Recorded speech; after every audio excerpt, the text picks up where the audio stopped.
Sopper from Zion Law School. Okay, so let's begin. Let me get this camera right.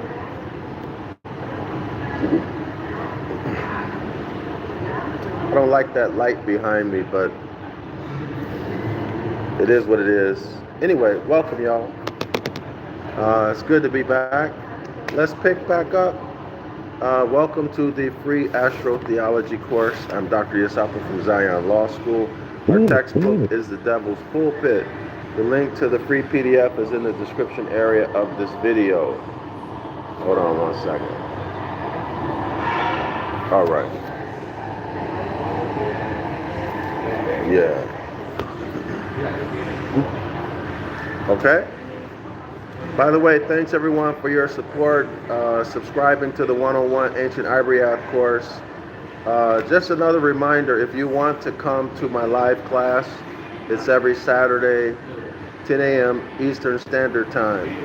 And thanks also for all of the support, those of you who are buying my books, my Ancient Ibaryath books. Links are in the description area of the video. And a special thanks to everyone who's supporting my project to write the Book of the Law in Ancient Ibaryath and Modern English, restoring all of the astrology, astronomy,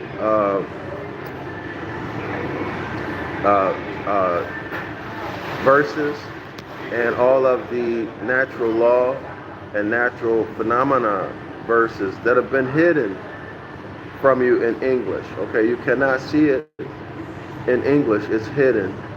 So that project, I'm going to reveal all of that, show you what the document actually says. Because remember, Jeremiah 8:8, the book of the law has been turned into a religious book by the scribes. Okay, by the scribes.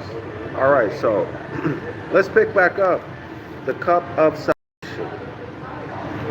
The Cup of Salvation, page 226.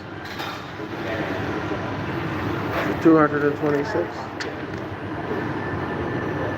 Yeah, 220. So, from our last presentation, number 85. The Devil's Pulpit with Ptolemy's Tetrabiblios. The Cup of Salvation, number 85. Page 225. The author brings to our attention with historical evidence that Jesus, the Christ figure, or just Jesus, who is also Yes, right? Who's also Jess, Jes. I just thought of something that's interesting because Jess, as in gesture, court jester. I don't know. I just thought of that. So the stir would be star. I don't know. If I get time, I'll work through that. But it just came to my mind because this historical Jesus figure, y'all, is a clown.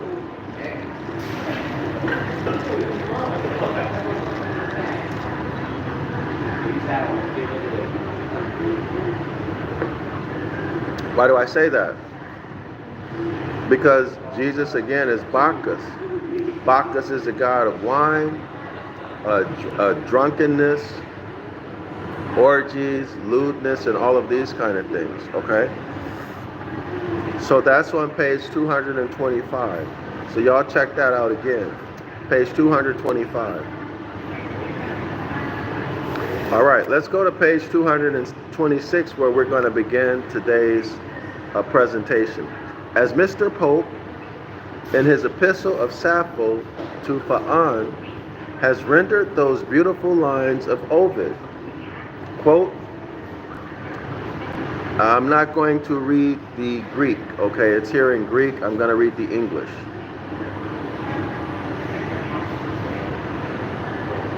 Well, let me show it.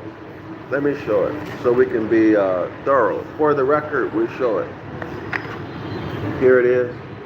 You'll see the god Apollo and Bacchus there So of course, Bacchus is also Apollo, right?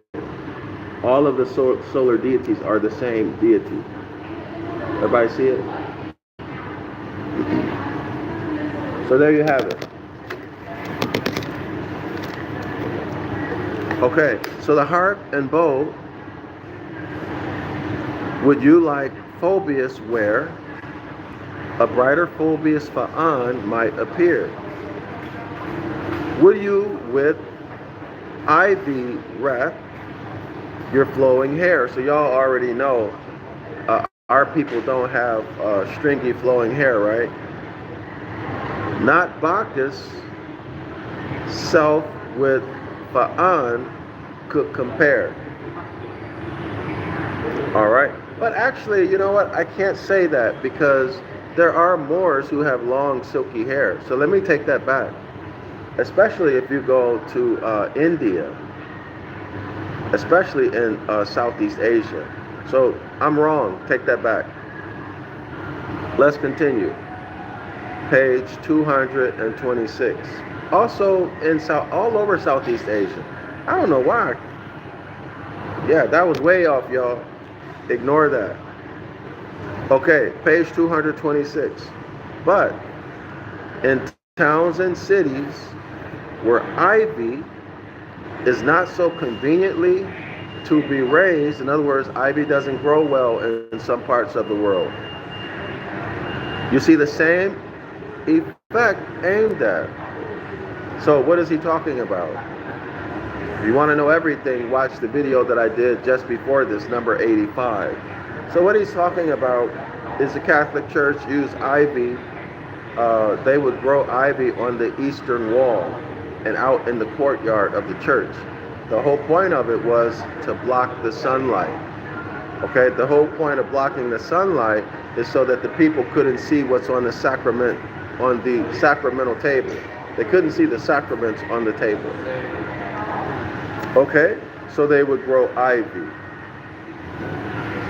All right, to cover the windows. And if y'all know ivy, if you have any experience with ivy, it grows and covers everything.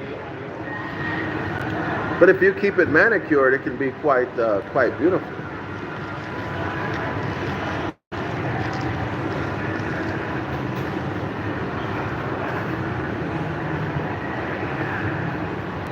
All right.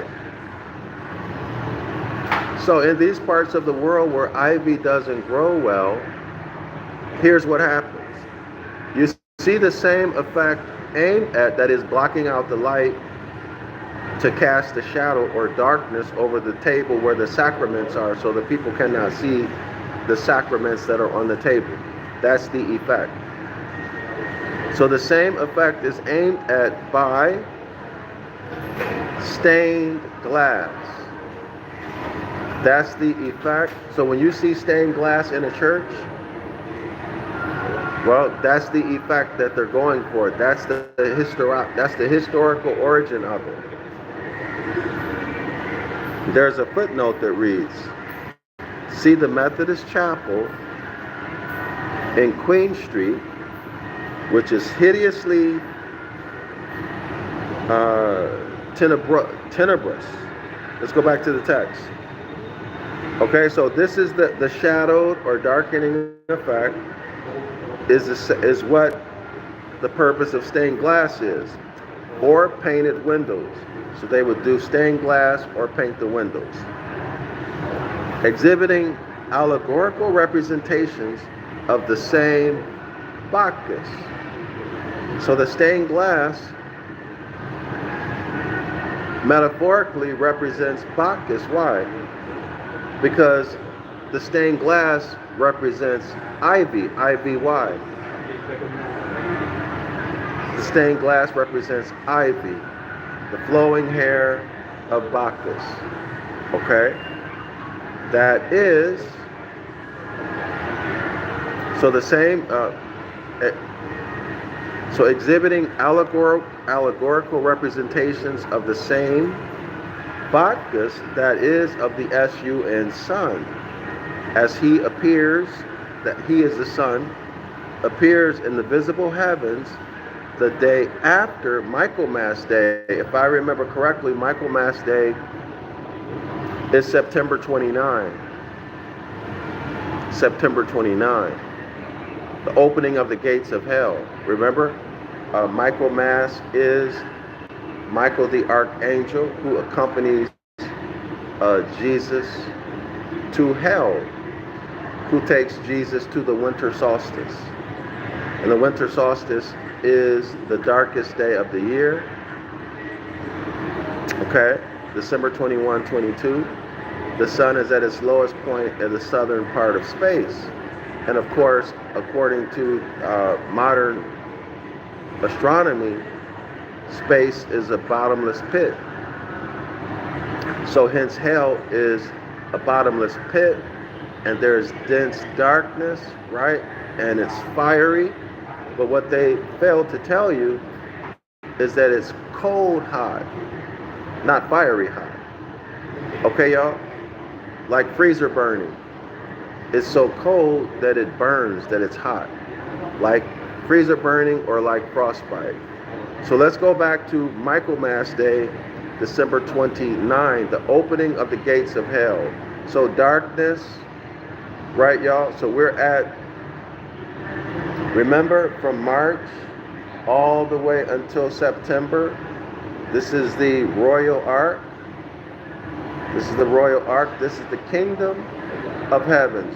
From March 21, 22, which is Aries, all the way to September 21, 22. So this is the equinox, right? The equinoctial points. Evenness of day and night. 12 hours of day, 12 hours of night. And above here, this is the royal ark. Maybe I can do it like that. Y'all see? This is the royal ark. That's where the number of daylight hours are greater than the number of nighttime hours. And below that, so from September 29 or September 30th rather, October 1, let's say October 1, winter solstice, all the way up until March 1920. Okay, this is where the number of, this is where darkness rules, where there's more hours of night than there are of day. Okay, so there's a constant battle of light and darkness. There's a constant regrowth, the new generation, okay, and then deterioration, destruction, right, y'all? And then in the wintertime, it's cold, everything's dangerous, right? You gotta beware. Evil things take place in the dark. People get desperate. Animals are desperate in the winter. So it's a constant battle between light and darkness. So you have Luke Skywalker, Lucius, light, Luke Skywalker, Darth Vader, right? Then you have the Christ or Horus, and his evil brother Set, sunset, darkness. Y'all got it? Higher self, lower self. Okay, everybody got that? Next, ongoing generation, Christ, the what is the word? Peak of manhood, and then going into old age. Okay, going into old age. Y'all got it? All right. So the sun, when it's going down, if my memory serves me correctly, the sun, when it's going down, it's red. Okay, the sun, when it's going down, is red, and the sun, when it's coming up at the horizon, is blue. Is blue, and they have their own religious meanings relating to the Holy Spirit. Okay, but anyway, that's another story. But we'll get into that. I went over it in one of my videos before.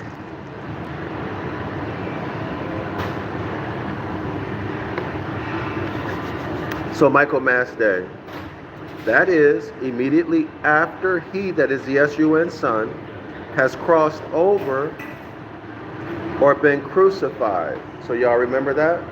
The sun at the summer solstice is here. June 21, 22. June 25. The sun, according to this author, is moving horizontally or laterally. And then December 25, the sun changes direction and it moves southward. And then it crosses below the celestial equator. This is Christ crucified with Mary standing at the foot of the cross and Jesus hung on the cross. The astrological solution is the sun crossing below the celestial equator, and then the constellation Virgo, who is Mary, in the neighborhood of the scales. Okay, y'all? So in Virgo. So Virgo and Jesus at the cross. Y'all got it? Or Mary and Jesus at the cross. Clear? All right, that's what's happening. This is what he means by as the SUN sun crosses below the celestial equator.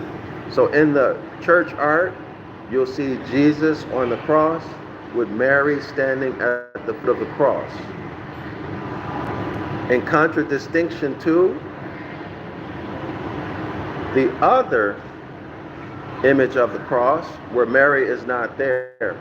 So that's Jesus on the cross at the vernal or spring equinox. Okay, scholars? So have the distinction in mind. And also note that there are two crucifixions. One where JC is crucified on Skull Mountain, and the other in the Garden of Gethsemane. Okay, so there's two crucifixions. You'll find one. You'll find the second one, I believe it's in Revelation chapter 21. Let me see if I can find it real quick. Okay, so, yeah, two crucifixions. So, page 217, for those of you who are interested, who want to know this information. Page 217. So Christ is crucified in the place of Skull, which is Mount Calvary, which is the astrological solution, the head of the great monster Cetus. Okay, so let me correct that. So Mount Calvary, where JC stands on the head of the great monster Cetus, that's JC in the vernal or spring equinox, where the lamb is standing on the great monster's head, right? Okay, so the lamb, which is Aries, which is Christ, is standing on the head, means his feet are on the head of Cetus. Okay? All right. So give me 1 second. The next, or the second crucifixion is in Egypt. Okay, y'all? That's the autumn crucifixion, and that's fitting, right? Egypt, Kemet, autumn, grace, blessings, harvest. Okay. And let me see if there's anything. So you'll get references to Michael the Archangel. This is on page 218. So you all can do your own follow-up research on this, okay? I'm just bringing it to your attention. But just take note, Mount Calvary is a crucifixion in spring.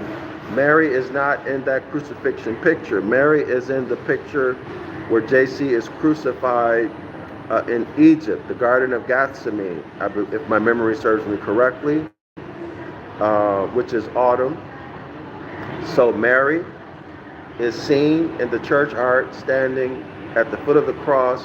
The astrological solution of Mary is Virgo. Okay? The astrological solution of JC, or Jesus on the cross, is Jesus crucified, of course, which means the sun descending southward, crucifying, or being crucified as it crosses below the celestial equator, moving toward the winter equinox. All right? So let's go back to our text. So let's continue. We'll pick back up at Michaelmas Day. This is immediately after he, that is the sun, has crossed below, y'all. Think about the sun crossing below in the autumn, and in the spring, think about the sun springing above or ascending above the celestial equator. It's easier to remember, okay? And it's actually more descriptive. See, crossing below, springing above, okay? Springing or ascending northward, falling below, crossing below, okay? Y'all see the, okay? Let's continue. Okay, so that is immediately after he, the sun, has crossed over or been crucified by crossing below the line of the equator at the point of the autumn equinox, which is the last day of September. So I believe that's September 30th, right? The last day of September. The last day of the process of winemaking. So September 30th is the last day to make wine. Now this is significant. This is very significant. Look at the remix of this in the gospel. So the natural phenomena in nature. The last day you can make wine. In other words, after September 30th, if you pull grapes off the vine, you cannot use them to make wine. They're only good to make vinegar. Okay? There's three things you can do with grapes. You make grape juice, you can make wine, or you can make vinegar. Okay? So now, let's listen. By crossing below the line of the equator at the point of the autumnal equinox, which is the last day of September 30th. Let me repeat that. Today, the last day of September would be December 30th. My memory serves me correctly. In today's world, in 2023, the last day, September has 30 days. My memory serves me correctly. Let's see, July and August have 31 days. July, August, September. Yeah, so September 30 days. Okay, so September 30th, the last day of the process of winemaking, or the annual vintage. So the annual vintage ends on September 30th. Y'all write that in your notes. The annual vintage ends on September 30th. September 30th is the last day you can make wine. You can collect grapes off the vine and make wine. And was, at the time of the adaptation of this allegory to the phenomena of nature. What he just said was that at that time when they remixed it, the adaptation to the phenomena of nature, that just means remix. The last day of the sun, the last day of the sun's position in the scales of justice or righteousness.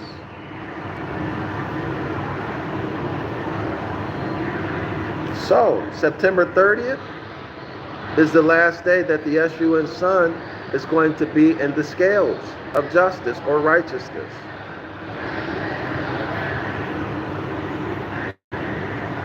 Okay? So, September 30th, the sun, after October 1, The sun is no longer in the scales of justice. The scales of righteousness. It's gone. October marks astrologically the beginning of winter. Okay, the beginning of the dark months. So make the connections, y'all. Make the connections. Make the connections. The topic here is Christ crucified. So what do they give Jesus to drink? They give him vinegar. They give him vinegar. So the astrological, so if you want to look at this, when was JC crucified? Astrologically, he would have been crucified when? September 30th. Or after. And I'm just, of course, I'm giving you my opinion. Why? Because they give him wine to drink. I'm sorry, not wine, but vinegar. But let's let the author speak. Okay, so the last day of September 30th, the last day of the process of wine making or the annual vintage. So wine making is called vintage. They do it every year, and was at that time the adaptation was at that time of the adaptation of this allegory to the phenomena of nature. So I'm right. What my idea was is right. So the timing of the gospel crucifixion, when you look at the astrological timing of it, is September 30th or October 1. Why? The adaptation of this allegory to the phenomena of nature. In other words, the remix of the astrology to the gospel story. The timing of it. The last day of the SUN sun's position in the scales of justice or righteousness, September 30th. So that he, that is the SUN sun, let me repeat that. So that he, the SUN sun, is represented as quote unquote Christ taken down from the cross, end quote. Christ taken down from the cross. September 30th, he expires. He's taken down from the cross, a dead man, with all the blood drawn out of him. That precious blood which he shed for us men and for our salvation, when he, quote unquote, came down from heaven. Remember, the royal ark, this is the kingdom of the heavens, right? So at September 21, the summer solstice, to June 21 summer solstice, June 21, 22 summer solstice, June 25 the sun begins to descend, fall southerly, cross below the autumn equinox, or the celestial equator, the autumn equinox. Y'all see it? Everybody see that? It's falling from the kingdom of the heavens. Okay? The sun is falling from the kingdom of the heavens. Everybody got it? Do you see it? So let's do it again. Quote unquote, Christ taken down from the cross, a dead man, with all the blood drawn out of him. That's all the sweet grape juice. That precious blood which he shed for us men. This is the remix of the natural phenomena, of the astronomical / astrological phenomena. For our salvation, when he, quote unquote, came down from heaven. When the SUN Son came down from heaven. The kingdom of the heavens, the royal ark. The kingdom of the heavens. Y'all see that? Christ coming down from the kingdom of the heavens to be crucified at the autumn equinox. Everybody see it? And where is his blood? Why? Where should it be? But in that quote-unquote cup of salvation. Now, scholars, the cup of salvation is a constellation, right? If you recall from the last presentation. Standing upon the sacramental table. So the cup of salvation is on the sacramental table. Now remember, there's ivy growing everywhere on the wall to block the light from hitting the table directly. Well, what happens, y'all, when sunlight hits wine? What happens to the wine? Well, it degrades, right? So now they got the cup of salvation with the wine, which is symbolic of Christ's blood, on the table, the sacramental table. Well, okay, so they want to shade or block the sun from hitting the wine directly, because sunlight degrades wine. That's why when you buy wine, it's always in a dark bottle, right?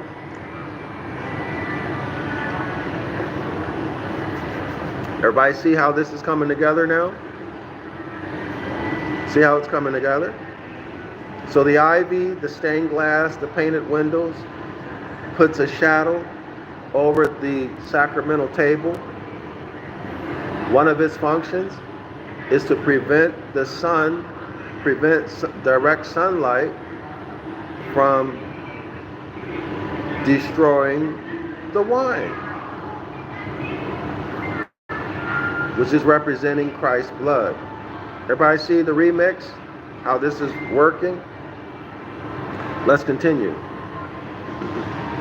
Okay, so the cup of salvation standing upon the sacramental table, just as it is drawn out of the bacchanalian barrel. See, Bacchus, wine, the barrel that's holding the wine for Bacchus, on which the ivy crowned Bacchus. So remember, the deity Bacchus wears a ivy crown, a crown made out of ivy. Y'all remember that? Just as it is crowned on which the ivy crowned Bacchus sits like a drunken boy at the good venter's shop. So now, on this barrel full of wine, they have a statue or idol of the god Bacchus wearing his ivy crown. Okay? Where's the setting? In a winemaking shop. And as I feel a little bit bloodthirsty just at the moment, that's kind of it's a nice play on, well, not a nice, but that's a cute play on words, right? And as I feel a little bloodthirsty, in other words, I want some wine myself. I want some diamonds too. As I feel a little bit bloodthirsty just at this moment, and as the Catholic clergy very sensibly held that there was no occasion to give up the cup to the laity, I shall, with your permission, keep the cup to myself. So all they're saying, he's going to drink the wine, if you don't mind, right? The wine is so good, I'll take it myself.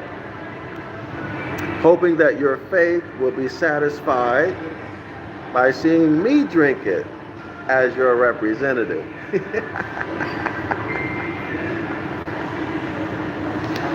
All right, y'all. Okay, so, and now, which is in quotes, in the sublime poetry of Watt's hymns as sung in 100 chapels and churches, in this infinitely bechapeled and bechurched metropolis. Infinitely bechapeled and bechurched city, bewitched. Okay, everybody's under a spell in that city. Everybody is under a spell, and those who are not under the spell, they're running scared. Right? This is 1831. Y'all know what's going on. The Inquisition is right in your face with a sword. Stealing your property, stealing your estate, right? Forcing people into forced servitude.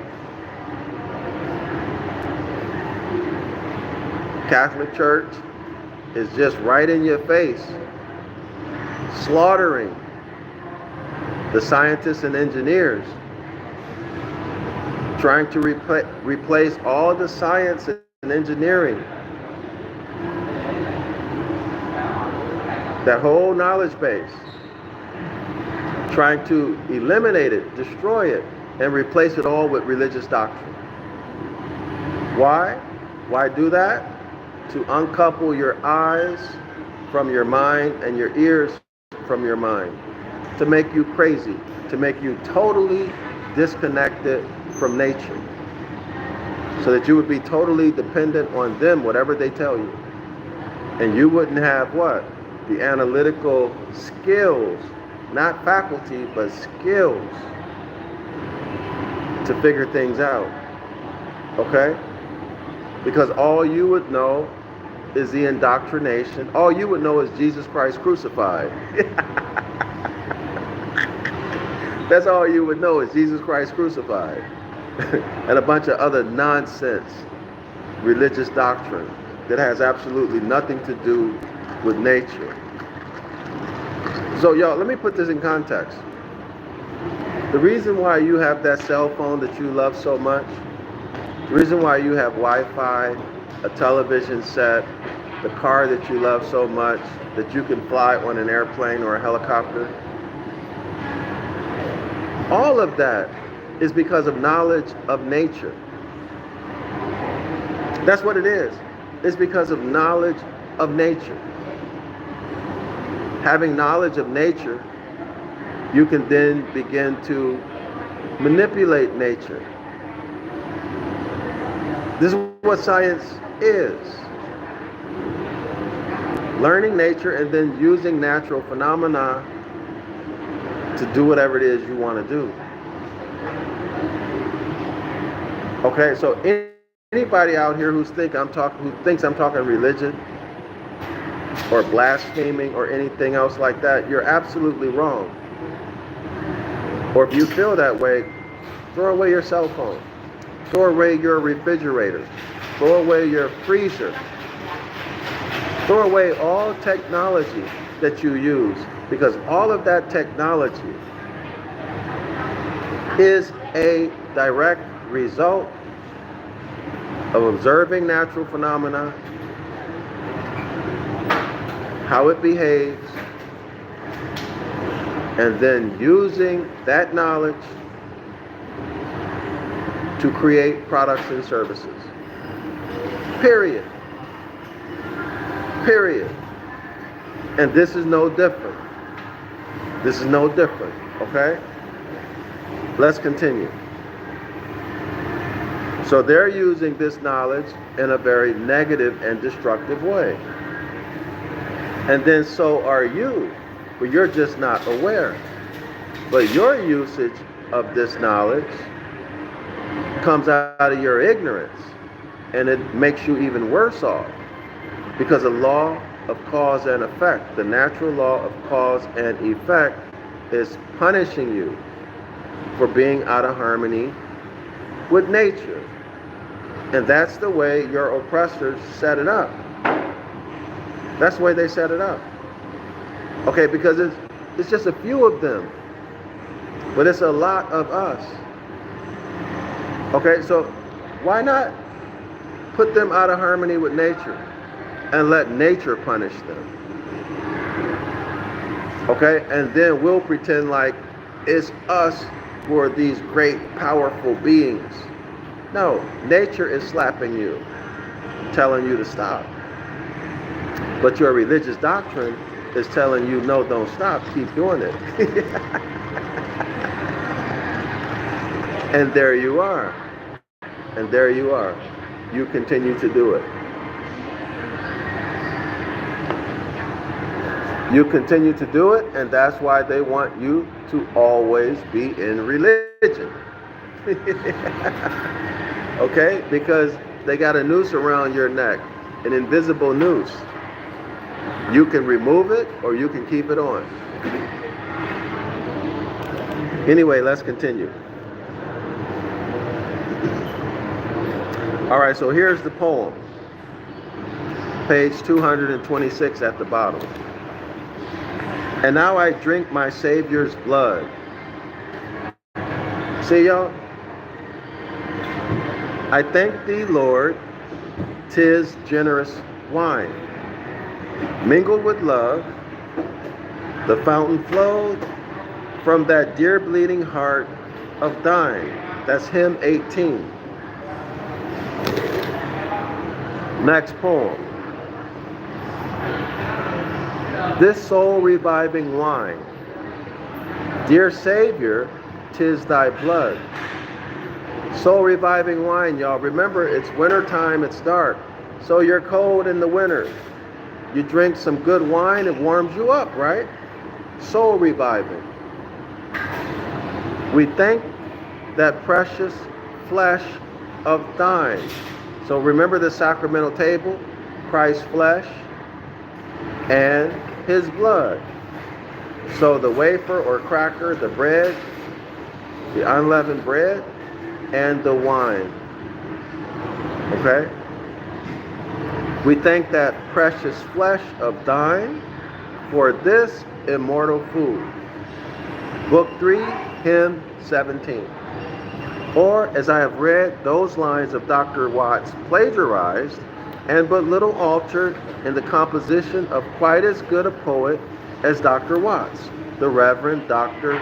Towser, a famous hand at Darrell-El. Quote, "'Tis the same blood in wine or swipes.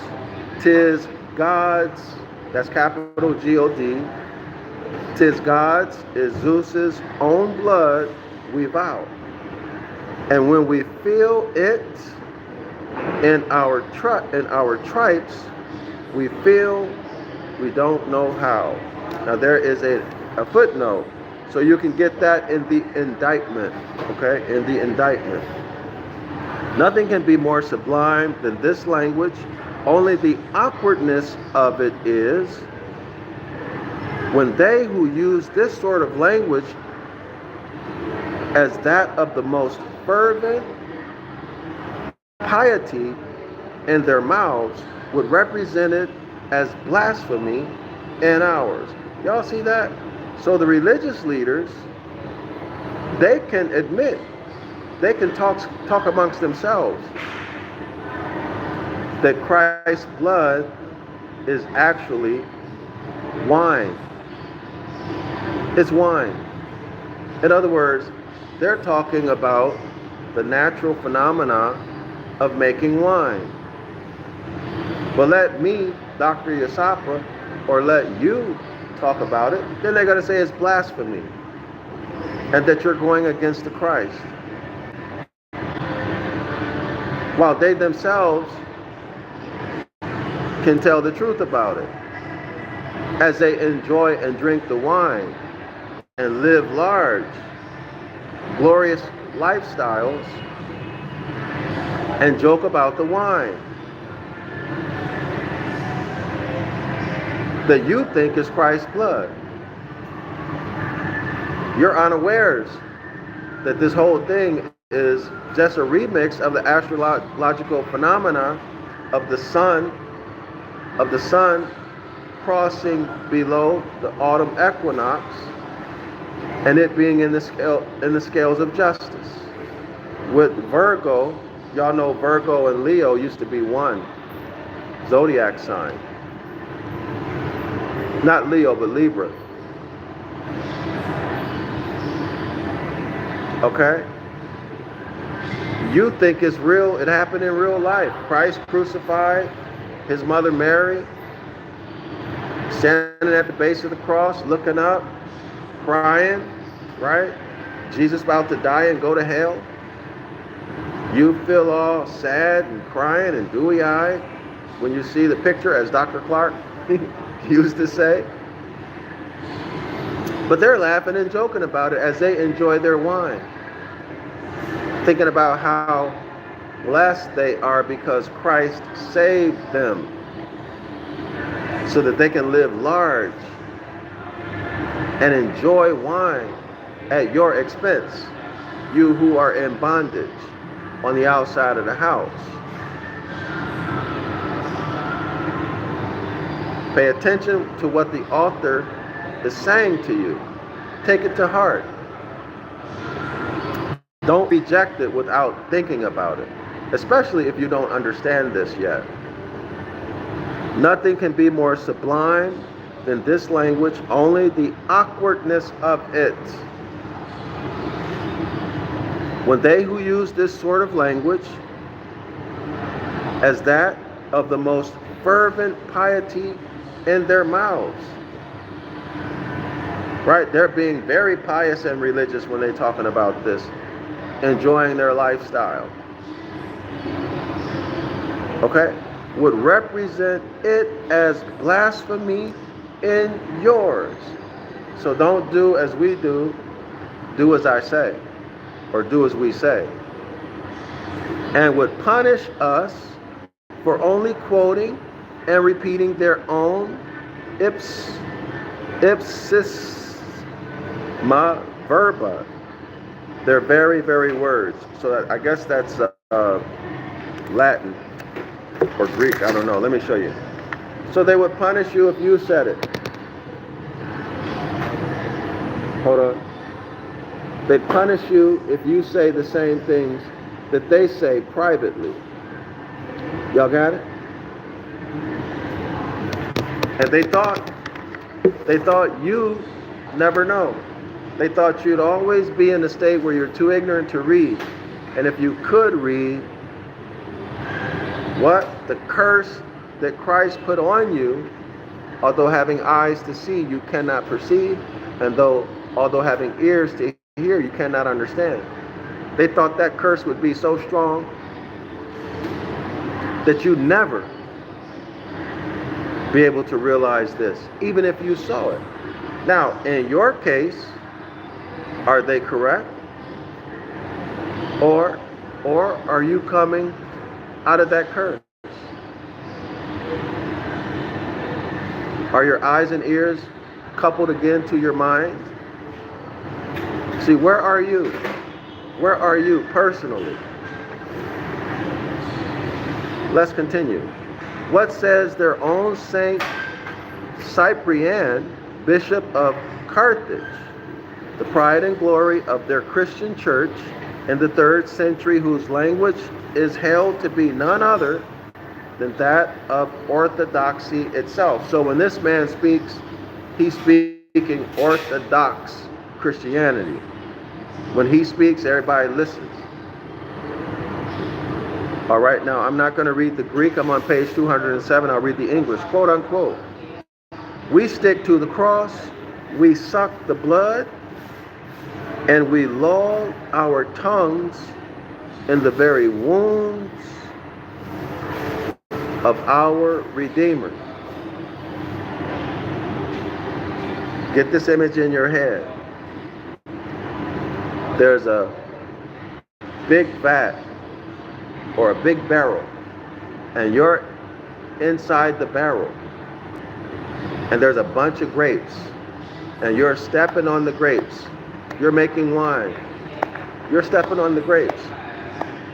You're crushing the grapes. Well, that's the flesh. You're crushing the flesh of the grapes to make the blood come out. You're wounding the grapes. Y'all got it? You're wounding the grapes, crushing the flesh. And then as you crush the flesh of the grapes and the blood of the grape, or the grape juice, comes out, it goes out of the barrel and into a container that holds the grape juice. Hence, we stick to the cross. We suck the blood, and we lull our tongues in the very wounds of our Redeemer. The Redeemer is the grapes in the natural phenomena. In the gospel remix, the Redeemer, of course, is Christ. So when you look at this, according to the Gospels, this Orthodox Christian, whose word was bond, says that they are literally, if you take it this way, they're literally involved or engaging in cannibalism, sucking the blood, vampirism of their Savior. Think about that. Putting your tongue in the wound, in the flesh of the Savior. Y'all don't see that as being sick? Let me ask you, next time you see someone with a wound, let's say your heir, your consort, your kinfolk, put your tongue in the wound. Drink their blood. Just the thought of it is disgusting. So if you believe the gospel allegory as being true, and you accept as true these quote-unquote church fathers, these church fathers, spiritual men, so they say. If you accept their words to be true, then I'm going to tell you directly, something wrong with you. Something is very wrong with you. You think vampirism and cannibalism is normal, is okay?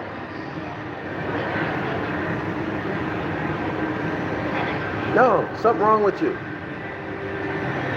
However, if your eyes and ears have been coupled to your mind again, you can perceive and you can understand what you see and hear. This is clearly an allegorical story. It's clearly a remix of natural phenomena, of the sun crossing below the autumn equinox. Okay, with Virgo next to it, and the sun in the scales of justice, in the scales of righteousness. September 30th is the last day to make wine. September 29, Michaelmas Day. Okay, Christ dies, and Christ does what? Is accompanied by the Archangel Michael through the entrance of the gates of hell on his way to hell, the winter solstice. That's the only way this makes sense. This is the wine-making process. The last day of the year, of the annual vintage, the last day of the year to make wine. And the process of making wine. That's the only way it makes sense. Otherwise, this is very sick and disgusting stuff. Okay, so you people who believe that the gospel is real history, the Gospels are real history, you need to accept it all. Okay, you need to accept it all. Because these same church fathers who are talking crazy like this, well, guess what? The church also developed the Apostles' Creed. They developed the church doctrine. It's an institution. Christianity is an institution. So you got to accept it all. Accept it all or none. Okay? You cannot pick and choose. It's an institution. Let's continue. There can be no doubt at all that this is figurative language. Only one cannot help sympathizing with the liability of its being misunderstood when preached by our missionaries to convert the blubber-lipped and copper-colored souls, the big lips and copper-colored souls, who, by definition, scholars, are copper-colored people. What landmass do they live on? This is page 227. Y'all circled this in your books. Page 227. 1, 2, 3, 4. The fifth paragraph. The last sentence of the fifth paragraph. The copper-colored souls, the copper-colored people, these are the Americans. That's us. Right? We are by definition memorialized in, what is it, the 18... Which dictionary is it, y'all? Put it in the comment section. Where they define the Americans, the original copper-colored people.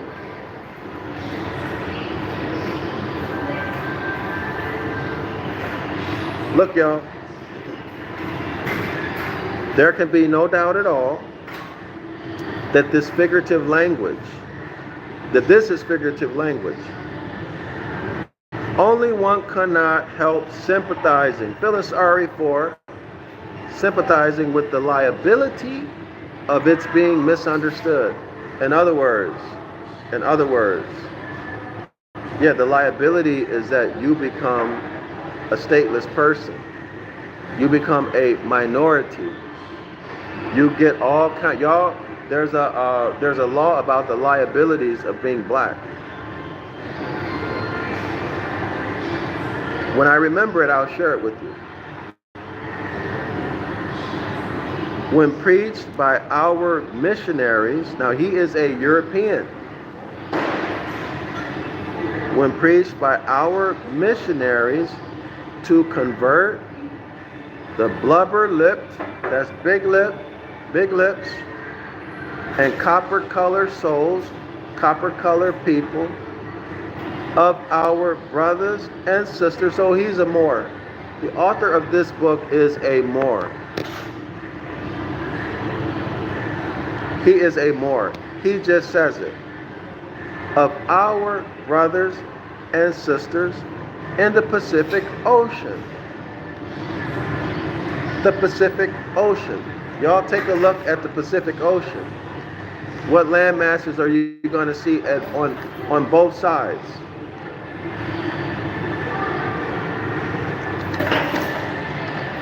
What land masses? Hawaii, is it California on the west coast? That's the Pacific Ocean, right? All of that area, Queen Kali, Hawaii, Guam, all of those islands. And then, of course, Southeast Asia, Philippines, all Moors. Copper colored, okay? Copper colored. We are the Americans. America and the adjoining islands.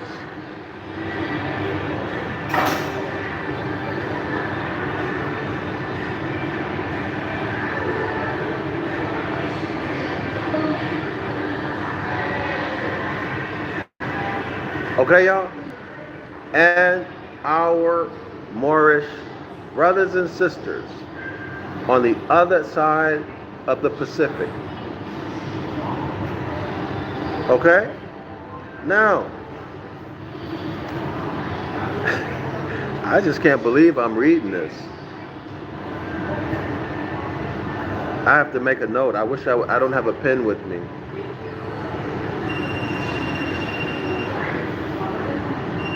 So what's the point of preaching this, y'all?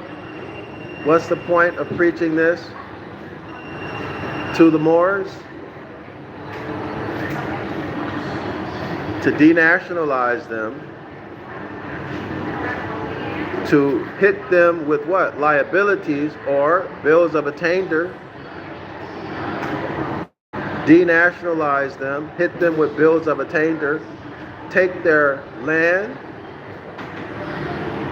and all property, and rob them of their noble status.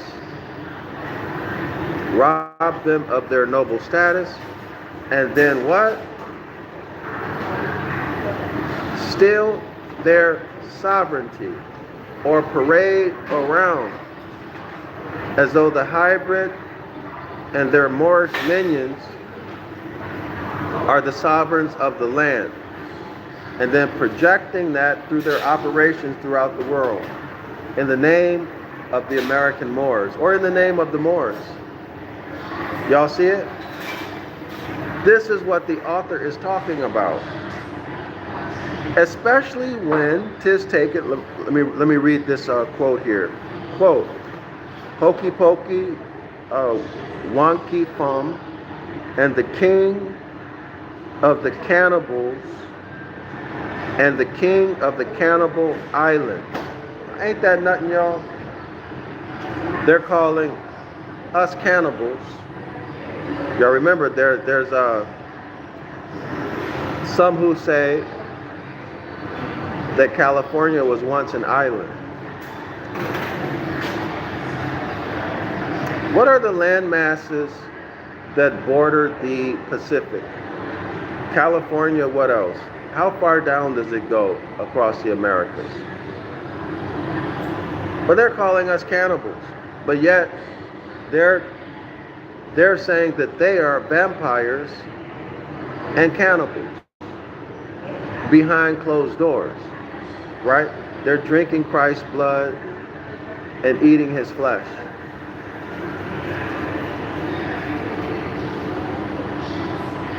But then call us cannibals. See the hypocrisy? See the mind games, y'all?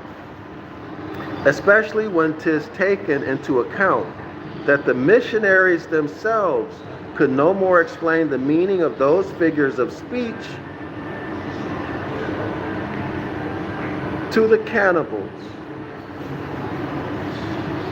than the cannibals could to them.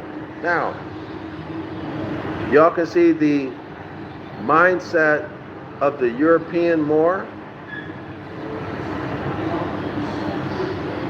the mindset or the stereotypes or the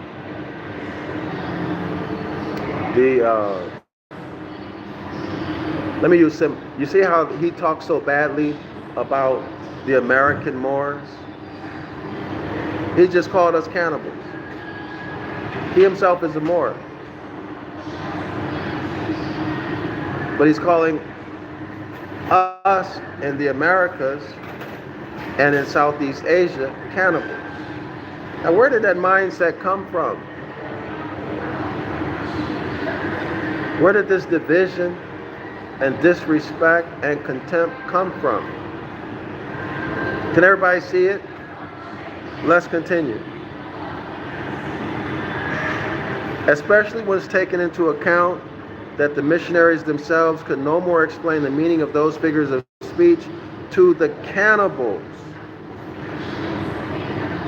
than the cannibals could to them. For but ask them, sirs, nay, ask any of your preachers of the gospel that live and die under the fat of idleness here at home. Here at home. Wherefore should it be that Zeus should forgive our sins because of Christ's blood? What nerve?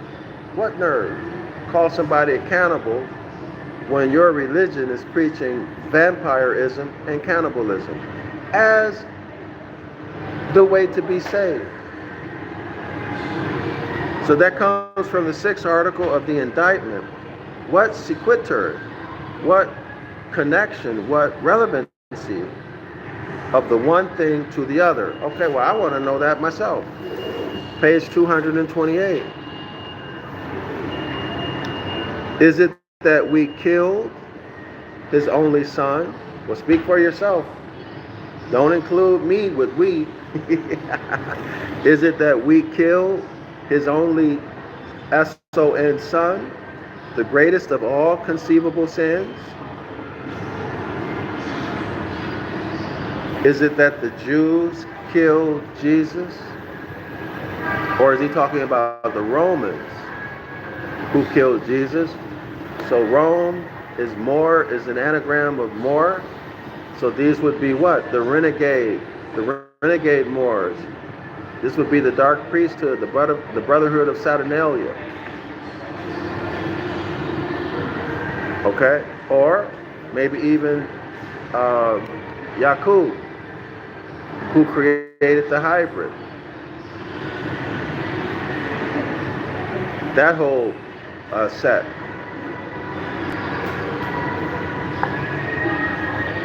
Okay? He is so pleased with us that it was the best thing that ever was done in the world. And for that sin's sake, he not only forgives us that sin, but all other sins that we could possibly commit. That's a question. Can your clergy answer this? They cannot. They never could. I can and will answer it. What reason can your clergy give? This is coming from the 6th article of the indictment. None, absolutely none. And in their default, in other words, in their failure to respond, default as in default judgment,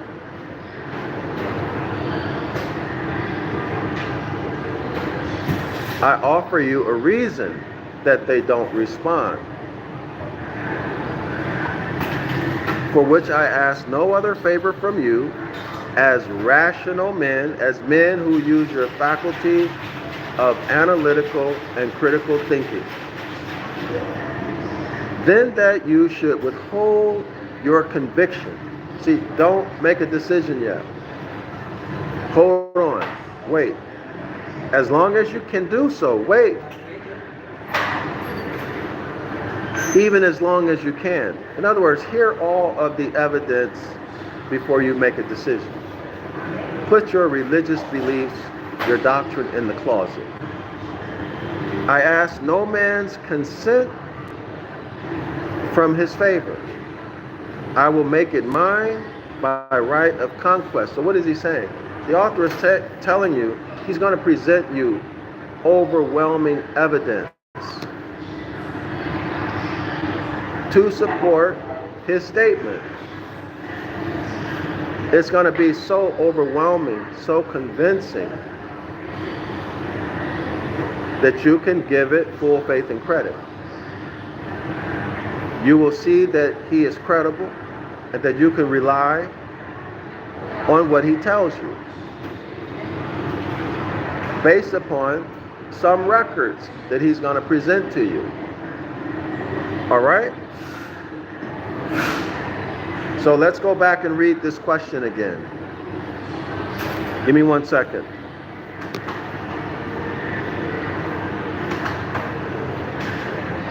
So, why is the deity going to forgive you or them, the Jews or the Romans, or both, for killing his son? Why is he going to forgive? Why is he going to grant forgiveness for that sin and every other sin? That's the author's point.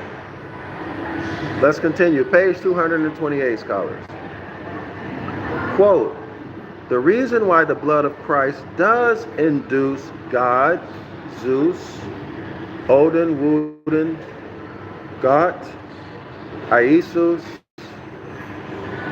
Jupiter, Apollo, etc., to forgive us our sins is that he likes a drop of the crater as well as we do. He likes wine. He likes wine as much as we do. That puts him, that is God, that is Zeus, that is Odin, Woden, Apollo, Jupiter, that wine puts him into a good humor. Wine makes God feel good. And then he that is God is not so particular about us. So when God starts to drink and he ain't paying never no mind to you. So he'll forgive you when he's drinking, right? When God starts drinking, he gonna forget all about you. Yeah, whatever. So he forgive you for killing his son. He forgive you for anything else, right? Why? Because he's drunk. Bacchus, the god of wine. He's drunk, he having orgies, he's partying. He ain't thinking about you. That comes from the 6th article of the indictment. And see, sirs, I call heaven and earth to witness the sorry seat of God Most High in the visible heaven, the typical cup of salvation upon earth, and the mystic enigma of sacred theology. Theology, theater, ology, theology, theo, God. Theology, the study of God. Okay? Where does it take place? In a theater. Plays, right?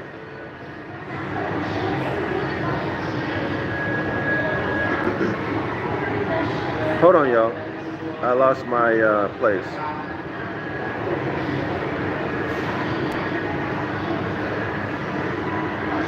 Okay. Sacred theology.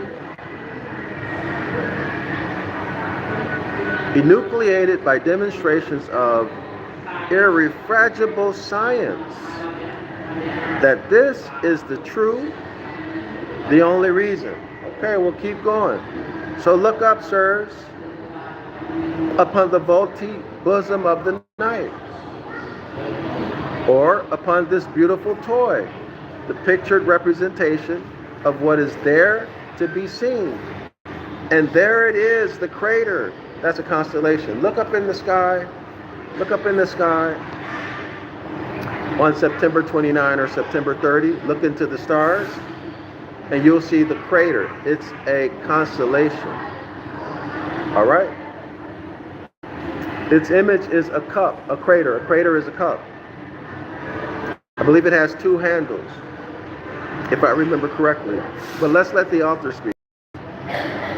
So look in the sky, and there it is, the crater, C-R-A-T-E-S, which the Lord loveth.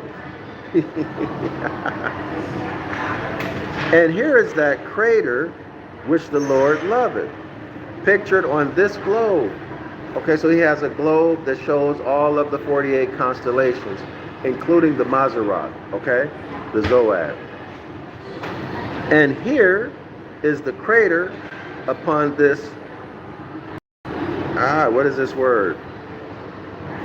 Eduronic table, which I thank God, I thank Zeus is no picture at all, and which I love as well as he. So he's being sarcastic.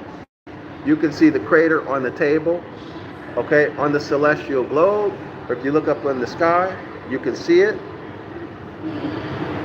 But he's being sarcastic when he says he thanks Zeus that it's not a picture, because he wants some wine. So the crater is not an Irish, but a Latin word. Crater is a Latin word signifying the bowl or cup of salvation. It was always represented in delineations of the starry heavens as a cup having 2 handles.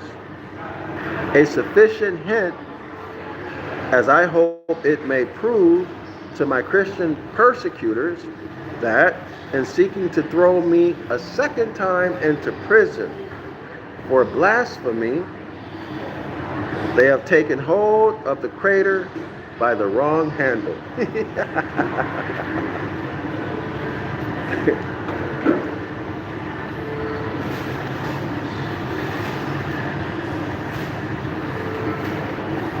So y'all read the sketch of the author's life at the beginning of this book, and you'll see how the religious leaders threw him in jail twice for telling everything that we're talking about. This is what he was referring to on page 227.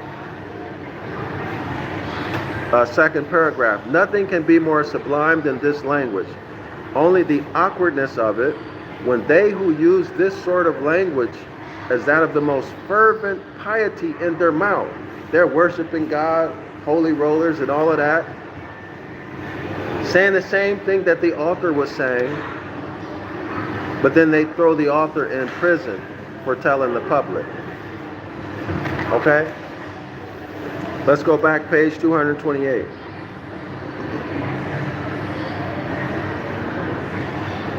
Observe now the position of this crater in the heavenly city. Remember the kingdom of the heavens, the royal ark, okay? Aries to Virgo, Aries to Virgo, now Libra.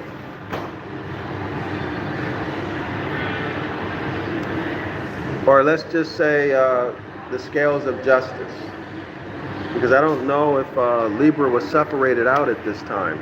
But anyway, from the vernal equinox to the autumn equinox, okay? The kingdom of the heavens. Observe now the position of this crater in the heavenly city, and then see if the Lord, capital L-O-R-D, does not love a drop of the crater, the wine in the crater, as well as we. It, that is the crater is at or near the gate, or going out of the celestial Zion. Zion is the kingdom of the heavens. Okay, Zion Law School. Zion is the kingdom of the heavens. Okay? The summer months. Zion. So the crater is near or at the gate or the going out of the celestial Zion. Always near and a little below the point of the autumn equinox. So here's the autumn equinox. Here, this autumn equinox. So the crater is going to be somewhere around here. See, always near and a little below. Y'all see it? Here's the crater. Here's the autumn. The straw is this is the autumn equinox, the straw. Okay? And here's the crater. Okay?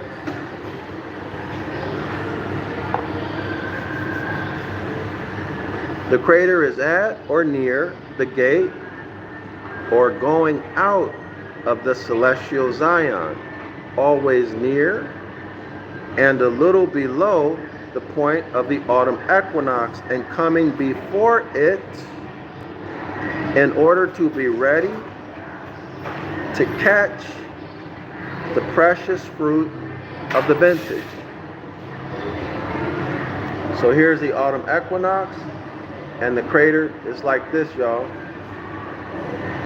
Okay? Now imagine yourself standing here on the autumn equinox, crushing the grapes. You're in a barrel, you're stepping on the grapes, crushing the grapes, and as you crush the flesh of the grapes, the grape juice, let me show you. As you crush the grapes underneath your feet, the grape juice comes out into the crater. Y'all see that? Which is a little bit below and a little bit before. Okay? There you have it. And hence it is, because of the good drink in that cup, because of the wine in the crater, always situate so near the gate of the heavenly city, that the Lord, who loves a drop of the crater as well as we do, it is said in the allegorical conundrum of the 87th Psalm, and let me tell y'all this, the Psalms are full of astrotheology. The Psalms are full of astrotheology. The 87th Psalm, quote, "The Lord loveth the gates of Zion more than all the dwellings of Jacob." Why does he love the gates of Zion? Well, here's why. Because the crater and the wine is coming out. Okay? All right? That is more than all the other zodiac signs. So the Lord loves the gates of Zion more than all the other zodiac signs. What is this? What is this? This is the scales of justice, the scales of righteousness.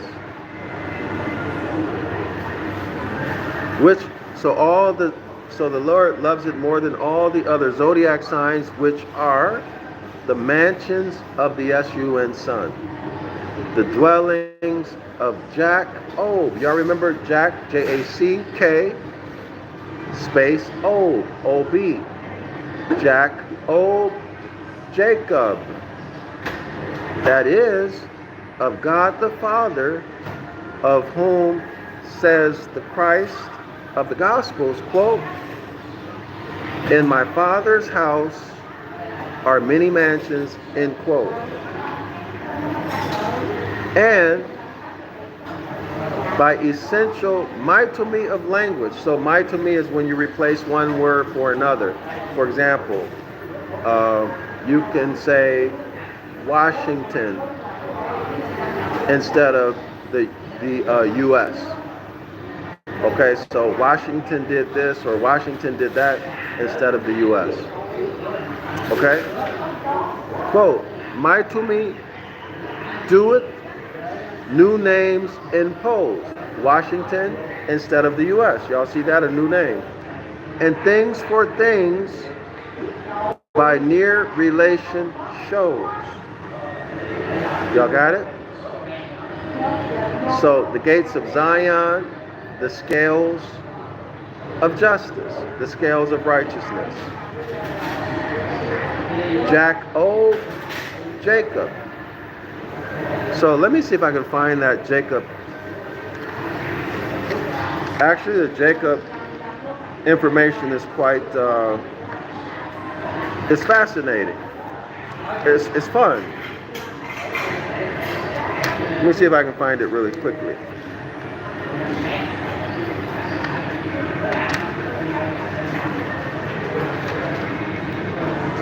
One moment, scholars.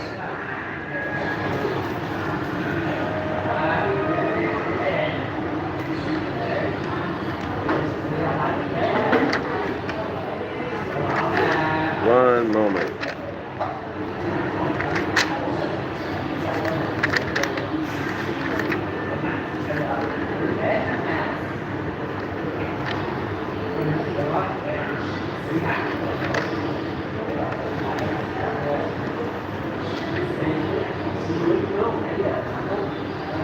One moment.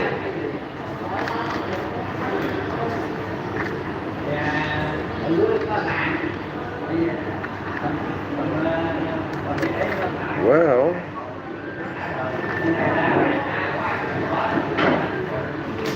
doesn't look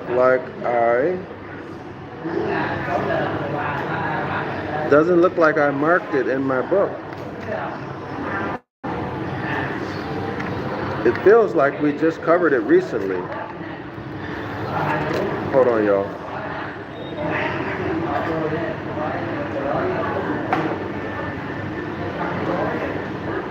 One One moment.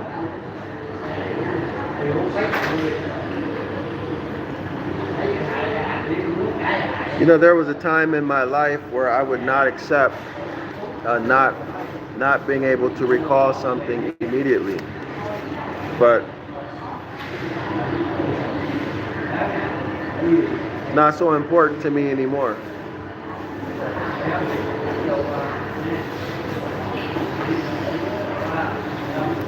Oh, I'm way far. Hold on. But I'm curious now. I am curious now.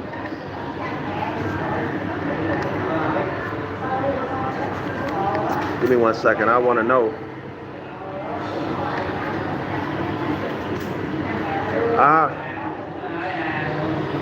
I'm close. I think it's in the chapter where we dealt with Zebedee. What is this?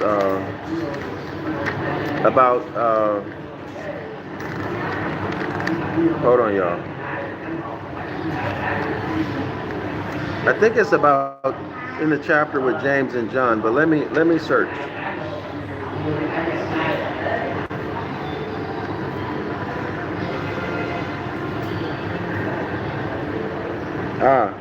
Let's see.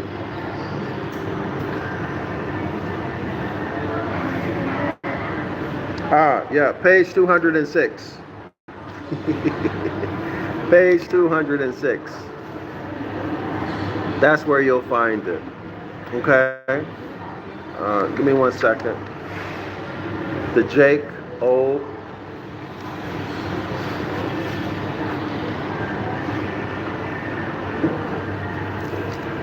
Let me see, where do I want to start?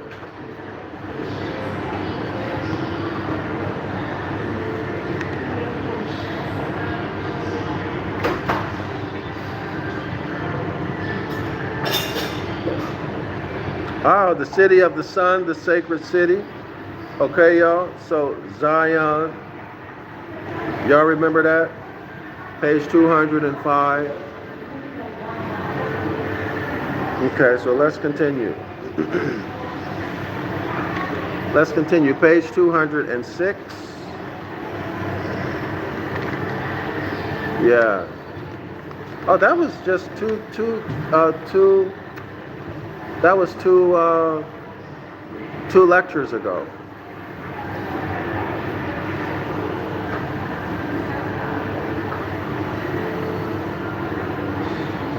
Okay, so about halfway, a little bit more than halfway down the page, the paragraph reads, "Bear in mind that the name James is always rendered in Latin as Jacobus."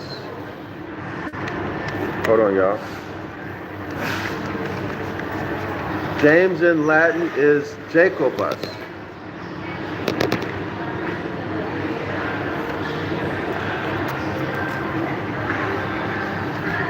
Jacobus.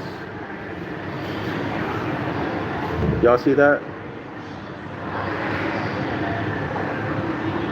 James in Latin is Jacobus. Who would ever think of that, y'all? Who would ever think of that? I know I didn't. James Jacobus in Latin. Of which the termination US, so the termination means the suffix US. So Jacobus, Jacob, with the suffix US, Jacob, us, Jacobus. Okay, so Jacobus, of which the termination US is merely grammatical. So you can delete, erase the Latin suffix US. It's grammatical. And leaves the name Jacob. You know, y'all know J is interchangeable with I. So Jacob, Jacob. Okay? So now, J-A-C, Jake, and then O-B. right? So Jake, J-A-C, is the first word. The second is O-B. J-A-C or J-A-C-K? Y'all see? J-A-C, C and K can have the same sound. So Jake, Jack. J-A-C, throw a K on there to throw you off. O-B. Here's a word in biblical Hebrew pictographs. And here you see Ike, I-A-C-K. Y'all see it? The biblical Hebrew. And the I interchanged or exchanged for the J. And then O. Everybody see it? So they're word magicians, hardcore word magicians. This is the magic that they practice, y'all. And it's through words that they get you to create mental images in your mind and brainwash yourself by allowing yourself to be transported into the narrative of the story. Okay? Now let's continue with this. So this is from Genesis chapter 26, verse 36. Y'all check it yourself. Okay? Continues. But Icus, now y'all remember Icus is Bacchus. Icus is Bacchus. The god, the idol of winemaking, of orgies, of wild parties. Remember the chapter that the lesson that we're doing right now? There's a barrel to hold wine, and on that barrel there's an idol, a statue of Bacchus with his ivy crown. But Icus is the direct, undisguised, unconcealed name of the god Bacchus. Y'all hear that, all of you Jesus worshipers and prayers? The god of wine, which without its Latin termination is Ike, I-A-C. Well, this is the same I-A-C in Jacob, Icus. Y'all see that? So here's Icus.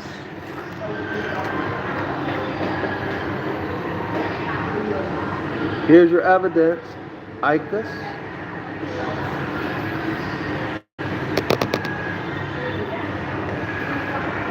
Without the Latin termination, without the Latin suffix us, it's simply IAC, which takes you back to IAC from Jacob, Icah. So Ike and Ike are Bacchus. James is Bacchus. Christ, Jesus, is Bacchus. Let's continue. Okay? The sentence continues, which without its Latin termination is Ike, I-A-C, the direct origin of our Christian Jack, J-A-C-K. So they just slapped the K on there and hid it from you. Eyes to see but cannot perceive. Ears to hear but cannot understand. Connotative linguistics. Linguistic magic. The radical of Jao. The radical of Jao, J-A-O, is J-E-U-E, Jew, and all other names for capital G-O-D, God, Zeus, Apollo, Jupiter, etc., in which we are never to lose sight of the perfect analogy of physical phenomena with the theological allegory. See, if you don't understand that all of this is a remix of natural celestial phenomena, you don't understand that, then you're a stake on the table for the priesthood. Okay? You're a stake on the table. In other words, you're not going to be in your right mind. Your eyes and ears are going to be cursed by the Christ, and you, although having eyes to see, cannot perceive what you see. Having ears to hear, you cannot understand what you hear. You've been cursed, bewitched. The whole world has been bewitched by Christianity. In other words, the whole world is disconnected from nature, cursed by Jesus, the Christ figure. Okay? Let's continue. As we always find Jack, J-A-C-K, signifying God, G-O-D, goat rather, Odin, Woden, etc. And Tom, as in Hell and Tommy. Tom signifying the devil. So Christ and the devil, the Hermetic law of polarity, good and evil, Christ and Satan. Okay? The same thing, just at opposite ends, or the extreme opposite ends of the same line, but having the same nature. Okay, y'all? The Hermetic law of polarity, the law of opposites. Okay? If you go to heaven when you die, you will go to Jack of the Box. Y'all know that toy? You wind it up, Jack in the Box. You wind it up. What comes out? A clown. You believing you're going to die and go to heaven, they're making a fool out of you. Jesus is a clown. Jack in the Box. Right? Go to heaven. This is what Jesus promised you. You go to heaven. Jack in the Box. Jesus is a clown. They're making a fool out of you. What a surprise.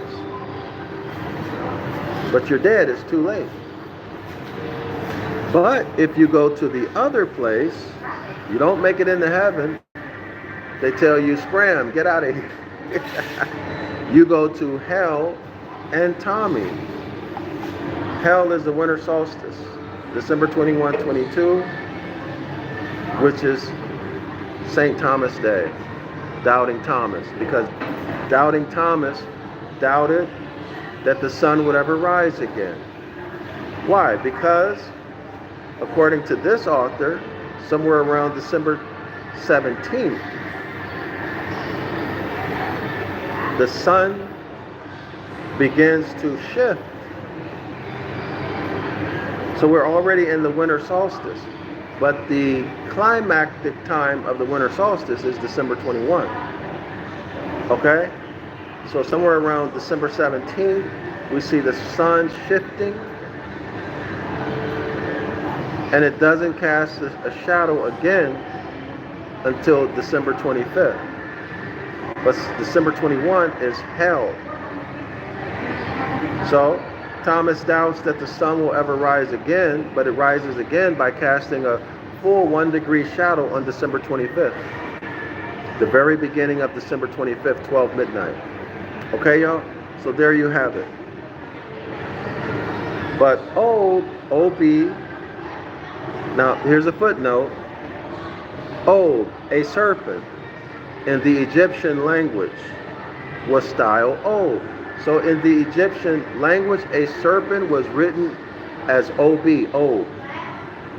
This is coming from Brian, Volume 1. AB generally signifies a father, AB, Ab.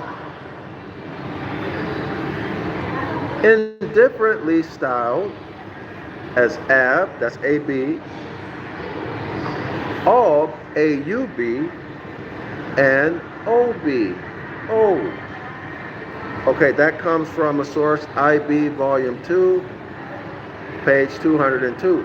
So this Ob is a father, a snake, according to Bryant, and also a father, according to IB Volume 2, page 202. So Bacchus the father, Jack the father, Jack the snake, Jack the father, Bacchus the snake, Bacchus the father. Y'all see it?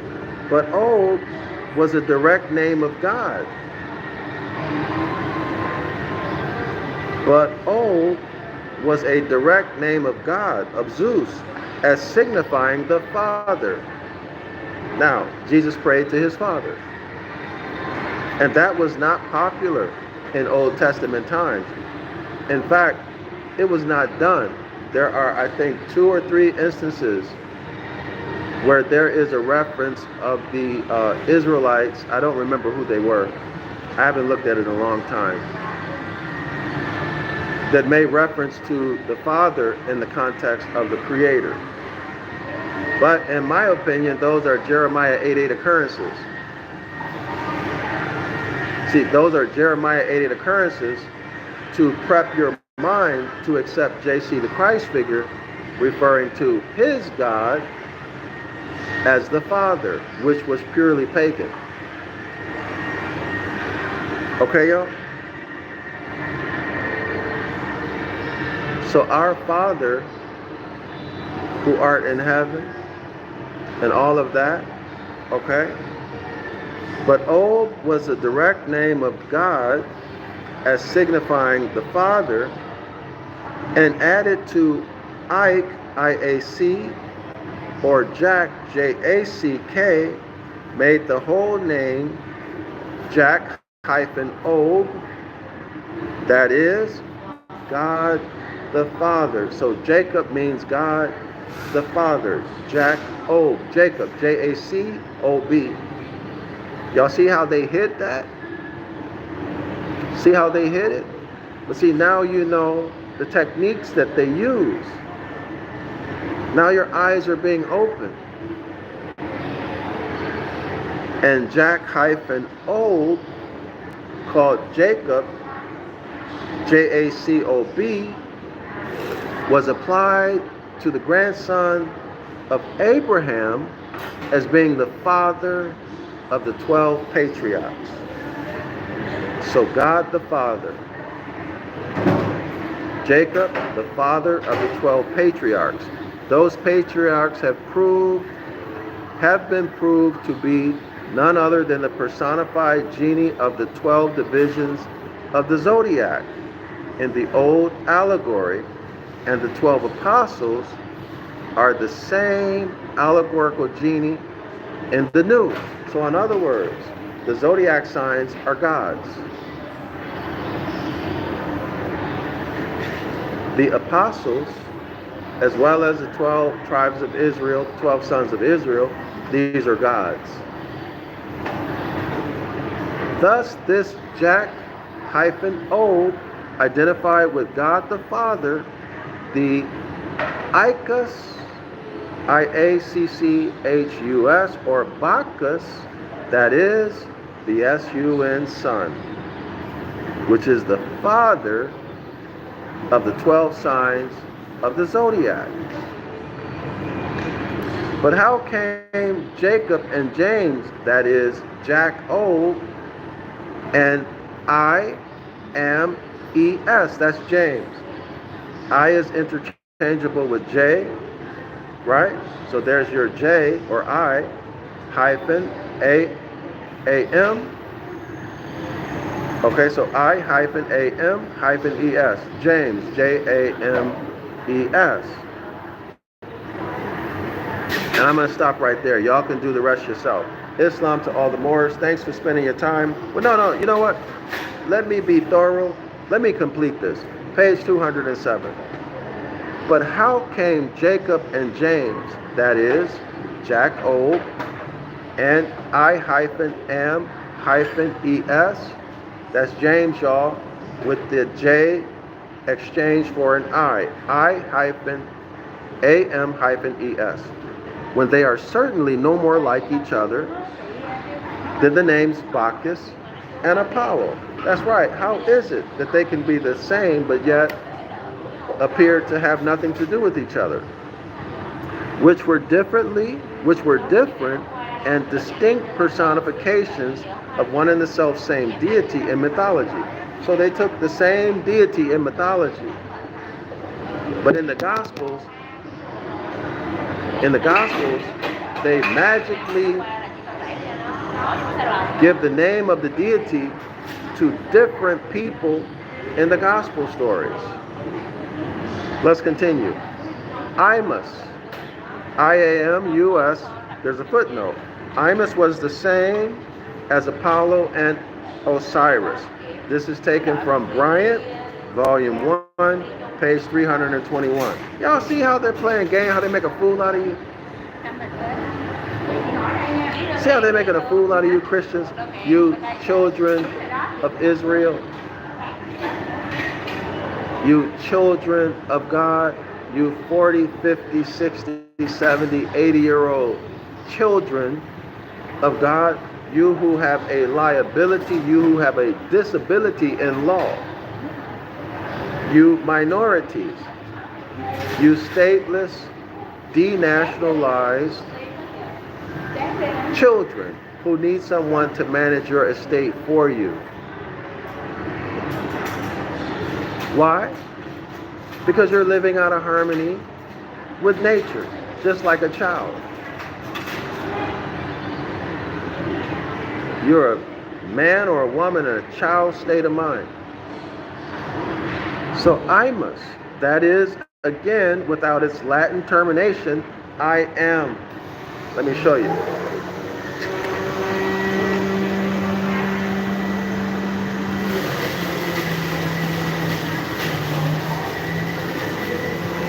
Can y'all see it? Imus.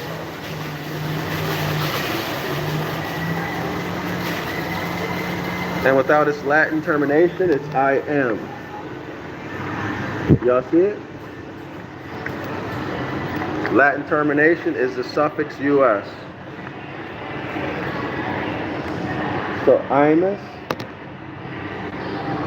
without its Latin termination, without its Latin suffix, y'all see it? Is I am. So I am, that's who is I am. That's the Tetragrammaton, the great I am. Y'all being played with words.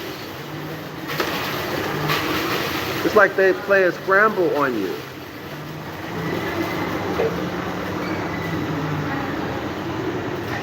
Okay, so Imus, that is again without its Latin termination, is I am, was the universal and most ancient name of the god Apollo.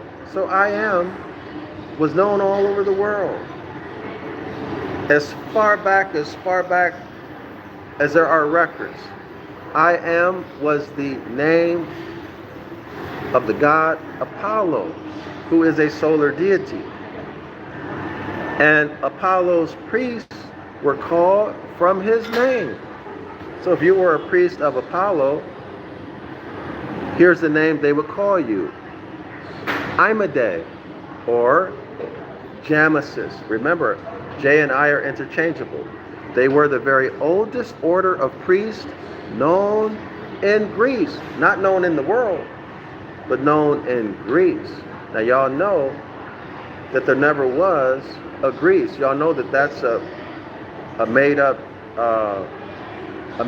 nation, right? So let's put it in its proper place, in its proper point in chronology. It is not ancient. Okay? So what do we see here? We see the magicians, we see parallel, the magicians who wear black robes, the worshippers of the worshippers of Zoroaster, called themselves by the name of Zoroaster, right? So we see that also. So it's nothing new here. Where is it? Well, y'all can check that for yourself. If I have time, I'll come back to it. Now, it continues. They were, that is the Imade or the Jamesis, they were the very oldest order of priests known in Greece as the measure of verse called iambic. Iambic, replace that I with the J, you get jambic, is derived from the hymns song to honor Iamus, or jam, or I am, consisting of a short syllable followed by a long one, and it is found in the poetry of all nations. Y'all see that? It is universal. The whole word James, anatomized into its ammonium radicals. Aman, Egypt, ammonium radicals. Aman, Aman, Amun, ammonium. Radicals represents us with the eternally recurring Trinity in unity. I means the one, or J, I or J interchangeably. I means the one. Am means the heat. Es means the fire, that is, or which means the one great source of heat, the fire, the S-U-N, sun. See, the Father that Jesus was praying to, our Father who art in heaven, what he was really saying is that our S-U-N Son who is in heaven. Without the third syllable, the I-am, that is the one, the heat or warmth or caloric, as distinguished from fire, the name is naturalized as a name of God, as a name of Zeus, Apollo, Odin, Woden, God, and ridiculously called the great I am, end quote, as in that droll play upon words. In other words, they're using magic on you. They're using words to create images in your mind that are not what's on the page, what you see in the manuscript, in the book, and that is not what you hear with your ears. Having eyes to see but cannot perceive, having ears to hear but cannot understand. You've been cursed by the so-called historical Christ figure. Do y'all see it? It's a play on words. They did this to create an image in your mind and a feeling in your heart that has nothing to do with the meaning of these words. These words simply means Apollo, the god Apollo, the S-U-N Son, and all of the other personified deities representing the S-U-N Son. Also the Father. Y'all see it? All of this with the pen, y'all. And making up words. Yeah, that's what they did. They just made these words up. They brought in radicals, and they just connected radicals. That's all. They made it up. Period. They made it up. And in your mind, you think that these deities are really real and really God. See, your eyes have been uncoupled from your mind, so have your ears. Let's continue. So this great I am, as in the droll play upon words in the 3rd of Exodus, Moses said to God, quote, I say, what is your name? End quote. And God says to Moses, I am that I am. And thou shalt say, I am sent me unto you. And thou shalt say, thou shalt say Apollo sent me unto you. Which in our ridiculous version of the Bible amounts to no more than if he had said his name was Thingamajig or Thingamabob. And Moses was to go to the children of Israel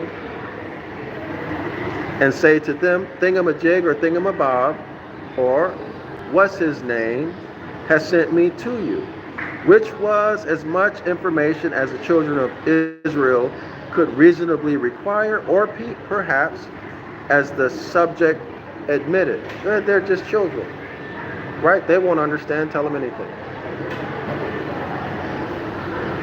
It was the clearest revelation of divine character that ever was in the world. See, the bad morality hidden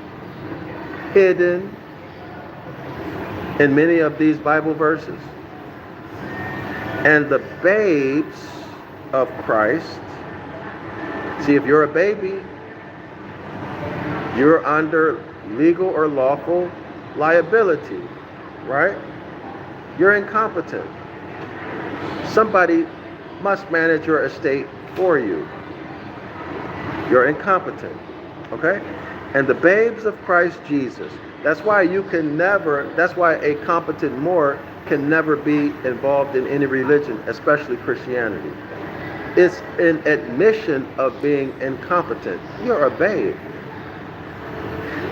And the babes of Christ Jesus are quite as well satisfied with it as the children of Israel. Incompetent. Somebody has to manage your estate. And that, you'll find that in our treaty. The Moroccan Empire with the United States for North America, 1836. If you're incompetent,